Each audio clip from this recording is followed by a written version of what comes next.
Hey, quick programming note, folks. I got a new microphone for the holidays and I had some settings goofy, so the audio is kind of off on this episode, so I apologize for that.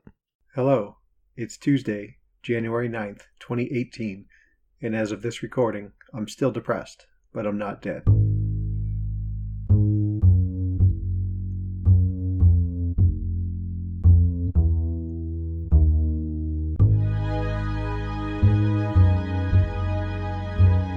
Hey everybody, welcome back to another episode of the podcast. I appreciate everyone who's taken time out of their day to download and listen to the show. You guys are awesome. You rock. It's very humbling to see downloads happening and to get email messages, text messages, Facebook notifications, any of those things. It's just fantastic to hear from you guys. So please keep it up. If you've messaged and we've got a thread going back and forth, let's keep it up. If you haven't messaged me and you thought maybe you'd like to at one point, or you thought once, hey, maybe I want to send this JP guy a message, go ahead and do it. I would love to hear from you, hear how you're doing, hear what you think about the show. Anything is open game for conversation. So you're wondering, how can you reach out to me? Well, you can email me, jamoalki@gmail.com, facebook.com/jamoalki, @jamoalki on Twitter, and www.jamoalki.info. That's JAMOALKI. And you can text me at 248-648-1419. It's been a while since I reminded everybody that is a text line only. There is no phone actually associated with that. So you couldn't call me, I couldn't call you, nothing like that. It's an old Google Voice number I used to have from my days living in Michigan. And yeah, I would love to hear from you. Reach out. Let me know what's going on. Thanks, guys. Also, it's been a little bit since I begged for high ratings. And so wherever you download the show from, is it iTunes, Google Play Music, Stitcher, Spotify even. I don't know if you can rank or rate shows on Spotify, but wherever you do download from, first of all, make sure you subscribe so you get the podcast as soon as they're put out. But secondly, if you have the time and the inclination, I would love it if you could give me a rating, 4 stars, 5 stars, whatever the highest is. Maybe leave a review. And what this does is it allows the podcast to show up higher on searches for things, keywords such as depression, depressed, suicide, things like that. So folks who are, looking for a show maybe similar to this to help them with their journey will have a better chance of finding the show. So please, if you can do that, that would be wonderful.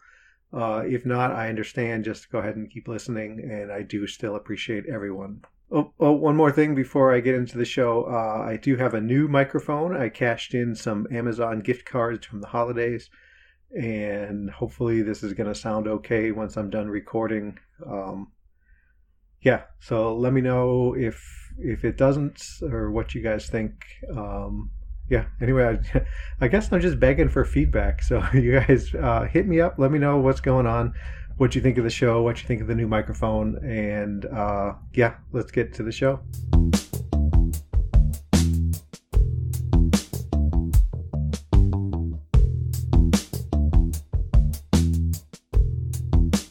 So I was having a text message thread back and forth with a listener, and I don't even know this listener's name, much less I don't know anything about them.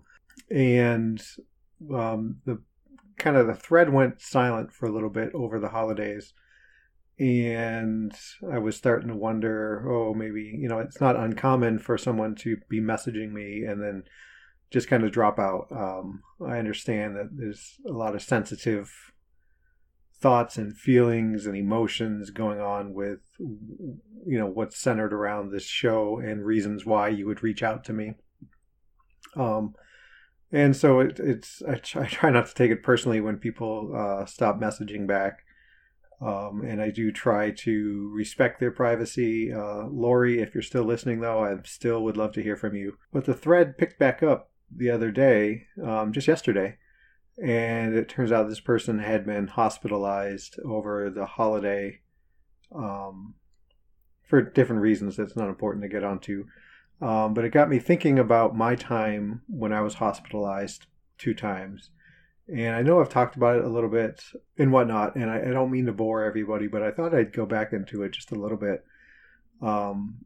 Try to tell my story as much as I remember it, as for what being hospitalized was like. I don't know if my experience is typical or atypical. It seems more often than not the stories that I do hear are from people who had terrible times when they were hospitalized, as far as, being humiliated, feeling like their freedoms were taken away, and being treated poorly. And I like to think that those are the stories I hear because those are the stories that people want to tell, right? When you, same thing in customer service, you rarely ever get the phone call that says, hey, so-and-so did a great job. It's usually, this sucked, that sucked.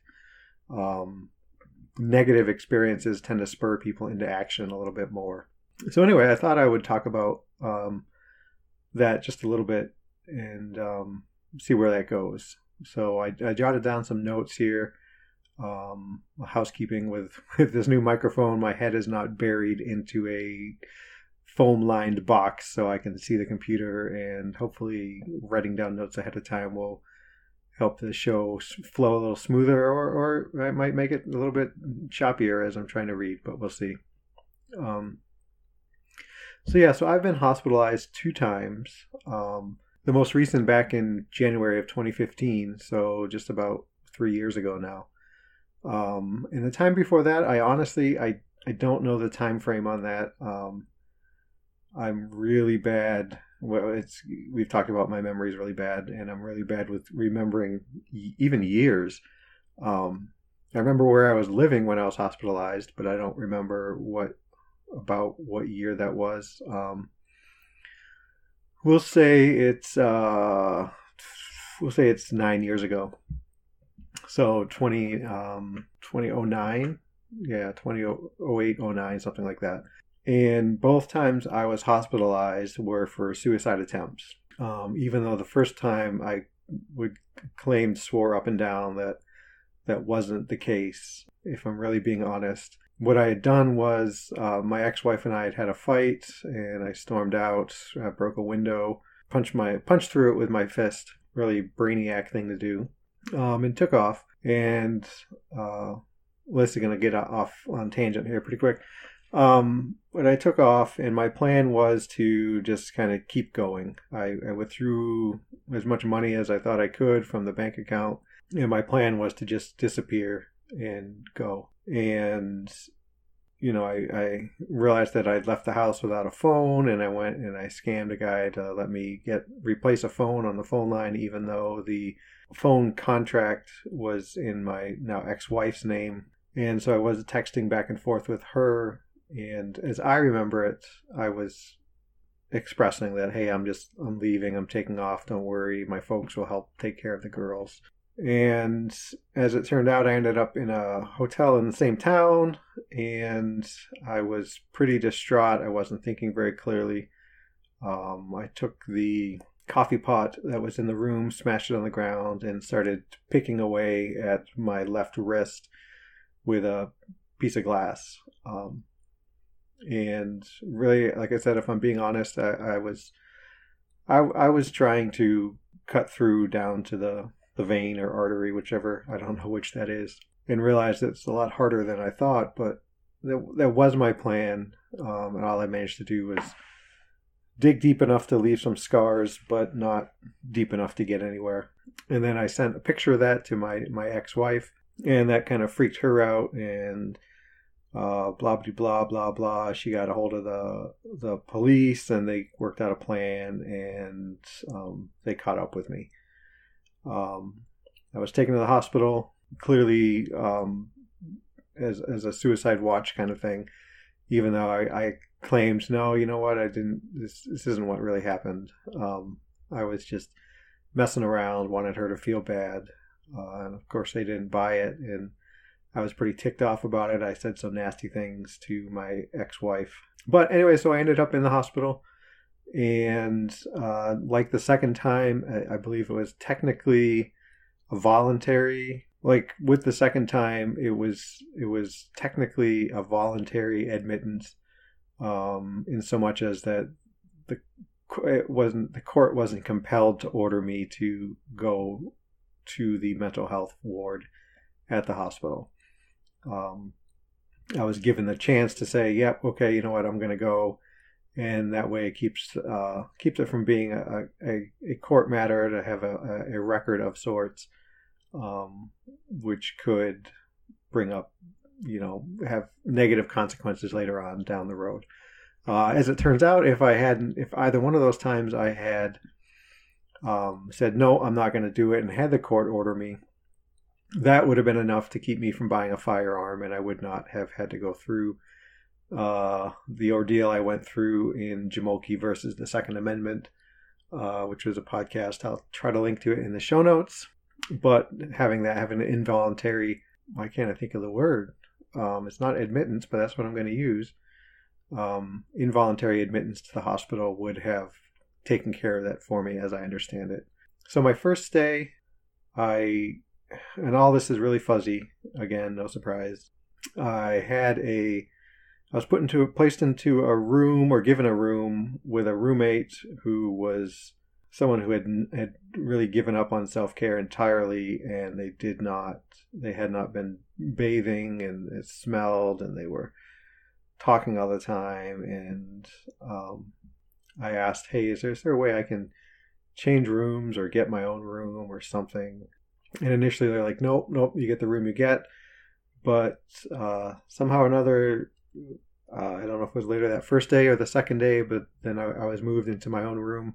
I had my own clothes, I believe. I don't remember being like hospital gowns, things like that. No shower curtains, no shoelaces. I just had socks. No belt, nothing like that. Obviously, I was in there for, suicide ideation, suicide attempt, we'll go as far as to say. But I don't remember a lot about the room, other than I did have my own. I could brush my teeth.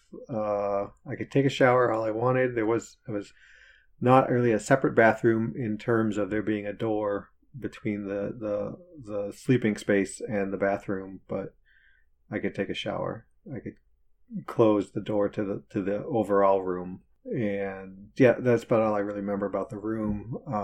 I remember there being group therapy sessions, which was my first experience into that, and it was something that caught my eye, something that I thought would be good for me. I don't remember talking too much in the group therapy. I think I ended up doing it so I could get out. A little bit more on that in a minute. So there was that. There was group activity time. There was like movies in the evening. There was craft time. Probably something else, but those are the two things I really remember. And very short visits with psychiatrists. So much so I don't even remember the first or second visit I had with him or her. To be honest, I don't recall. So, that was it. I was, in this place, there was breakfast, lunch, and dinner at a very scheduled time. Night checks at night to make sure that we're still in our bed. Or I guess that's a bed check, right? And, I remember I talked to a guy who heard voices. And I remember being interested in that and asking him, where did he hear it from? Was it in his head, outside his head, things like that. But, I was there, I think 3 or 4 days, maybe 5, I don't know. And I have it in my head that it was over the weekend. So maybe I was there longer because of that. But really, it became pretty clear to me that the way to get out was to, be a good boy. So I went to all the group things, whether or not I spoke every time. I made sure I stayed out of my room. I was interacting with other patients there. And I think that helped me to get out maybe sooner than later. And it kind of, I talked about playing the game before in another podcast, and it's kind of what I was doing. I guess I didn't know, but I had a a pretty good indication that if I wanted to get out, if I didn't want to stay there for a very long time, the best thing to do would be to, walk the walk and show the behavior of someone who clearly isn't mentally disturbed. And I'll be honest, when I was in there the first time and the second time, the feeling I have is that I was in a place where I was, if anything, I felt more free. I didn't feel any pressure to be presented in the way that I had in my head that I should be presented, to show myself as being an intelligent person, to show myself as being compassionate or being responsible for this other person or this other thing. I was just kind of hanging out, really. And I displayed compassion for other people, but it was just because, hey, this person's nice and they need help with something, opening a door or pulling out their chair or whatever. And I would do that. So then, as I think I remember it, there was a last meeting with the psychiatrist kind of to be released. And I think I remember it as my wife at the time was there, and her voice was important in that decision. And I think it's because we had kids and because of the punching the window thing. And I think against what she thought would be best, which is totally understandable. But again, I could be wrong. So the decision was made that I would be released. Further decision was made that I would head to Florida to spend time on me at my folks' house, and try to seek kind of group therapy, see if I could find an individual therapist. While I was there, we had I think I mentioned this on Al's podcast, we had a family vacation planned farther down, later on in the calendar. So I just went early. But, I have no real bad memories of that stay, of the first one. For the most part, the patients I met were nice and mostly friendly. I don't have, other than my first interaction with a stinky, smelly dude, which doesn't mean he wasn't nice or friendly, but I really had no interaction with him. The staff, as I remember them, they were stern but not real bossy. So they had their rules. They had the things that were deemed appropriate, inappropriate, allowable, unallowable. And they held fast to them, but I didn't get the indication that they were bossy. There was no clanging on a dinner bell in the morning to wake up. Geez, I think we had, I don't remember if there was some kind of, hey, wake up or not. Yeah, I don't know. So, overall, my first experience was not unpleasant other than being away from my girls. And, but I never felt threatened. I never felt that I was being humiliated or degraded or anything like that. Even disrespected, I never really felt that. The second stay, again, January 2015, I've even cloudier memories of that. And I think that has to do with, I think that speaks to my mental state before and while I got there. And I believe there was a considerable cloud hanging over me from the medication overdose. So I think I had my own clothes for this one, but I don't remember. Nora and I talked to Nora a little bit last night about this, told her I was going to do this show, and asked her if she could remember anything that I had talked about during the time. And she had brought me a pair of shorts, brought me underwear, brought me socks, and I don't remember any of that. She would come and see me 2 times a day, and I don't remember that. So, take all this with a grain of salt. If I don't remember Nora coming to see me specifically, there's only so much I can remember about my stay there. So, again, I had my own room as I remember it. Distinctly, I remember there being group sessions, but also there was a daily psychiatrist one-on-one. I think it was a 2-on-1. I think there was a student doing the residency maybe, who was in my sessions. But I remember meeting with a psychiatrist every day. Again, I really switched right over into behave, do the right thing to get out, kind of thing. Even though at that time I had no idea, like I don't remember having a reason to get out other than I just, in my head, it didn't belong there. And I talked with different people, and I remember the group room area was set up with, tables. It was part of the eating area as well, and couches and whatnot. And I mean, I think I remember talking with different people, but I don't know. I can't recall any of those conversations now. There were puzzles to do, so I did puzzles. And I think that's what I did to stay active outside of my room, to show that I was being social in some way. I don't really recall any other activities or things that I did. Yeah, I don't, there's kind of really blurred lines between, that stay and the kind of 2 partial programs that I did when I got here to St. Paul. So I can't be certain if a group music thing that I did was part of that stay or was it part of the partial program. But basically, I didn't isolate. I made sure I bathed, I interacted unsolicited with other people. Nora says I even shaved once, which I don't remember, but I trust her. And it's funny that I actually felt like I was together there, like I had my stuff together. And it's the funny part is, I have the memory of feeling that way, but if I was so together, why don't I remember anything about it? Or why? And again, so no bad memories that come up, no indication of poor treatment. The staff was firm and friendly. The other patients, there was never any fear of, I never felt unsafe, and I don't remember a lot of anything else of that stay. Yeah, so those are my stays. I don't think I really expressed a lot.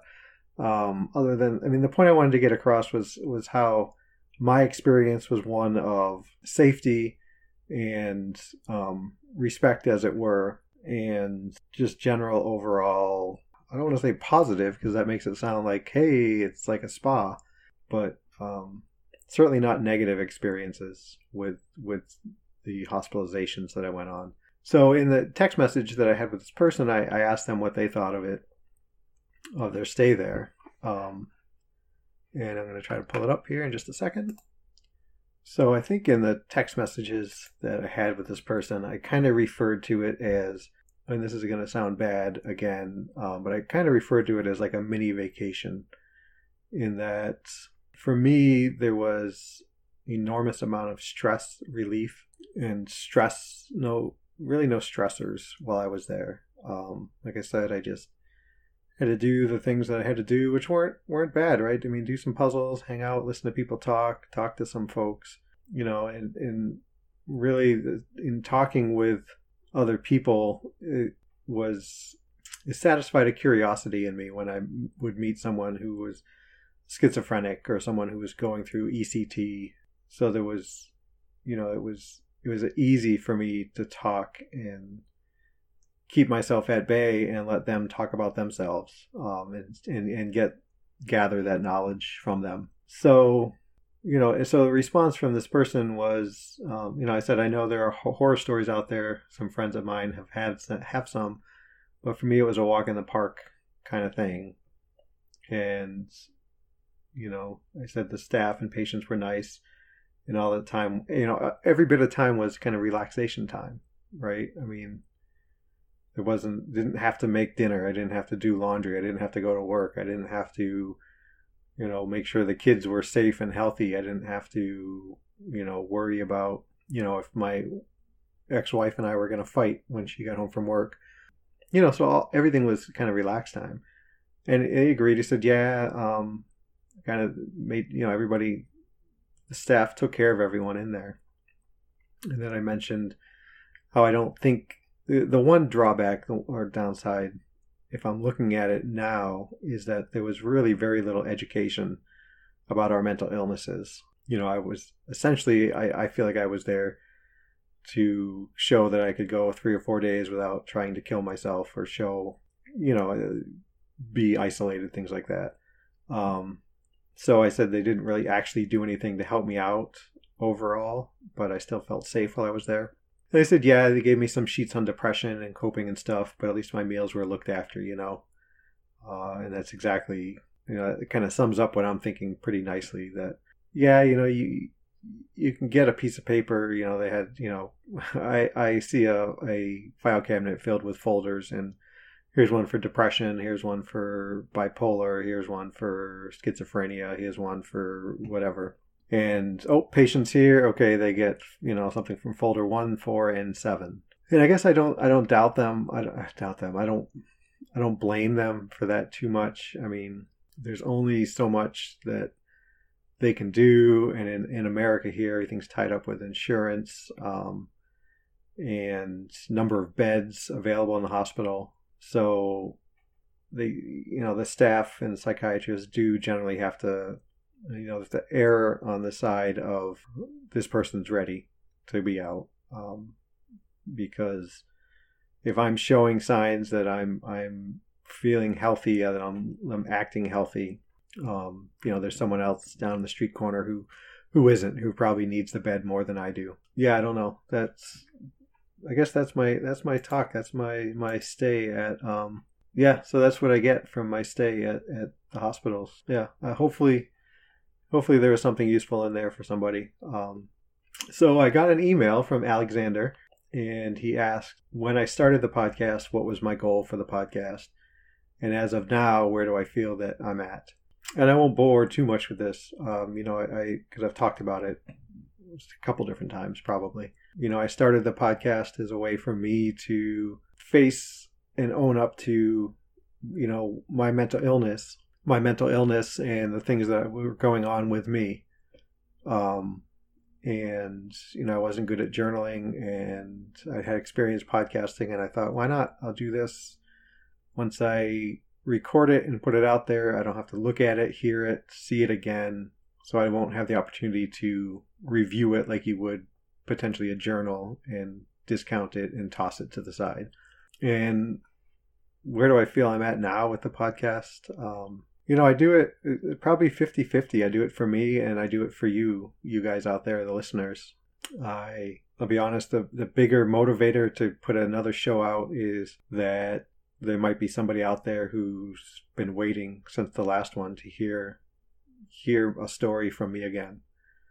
And hopefully I can keep that up and do that, as well as, I do end up thinking a little bit more about myself and how different things affect me and influence me, and how, I react, and how my mental illness affects me in thinking about putting out a new show. So it's therapeutic in some sense, but it's an offering out to you guys for, like I said, I just don't want anybody to feel like they're alone, that, there are people out there. My favorite thing was Ariellis. So I mentioned this before, but she messaged me and said, I thought I was the only one who didn't get up to go to the bathroom when they had to. And I think that's my favorite comment I've gotten so far on the show. And that's what I want. I want people who are feeling a certain way and feel like, gosh, nobody could possibly understand what's going on. Because that, depression does that. It isolates you. It makes you feel like, you're such a loser that, everybody else is better than you, so they won't understand what's going on with you.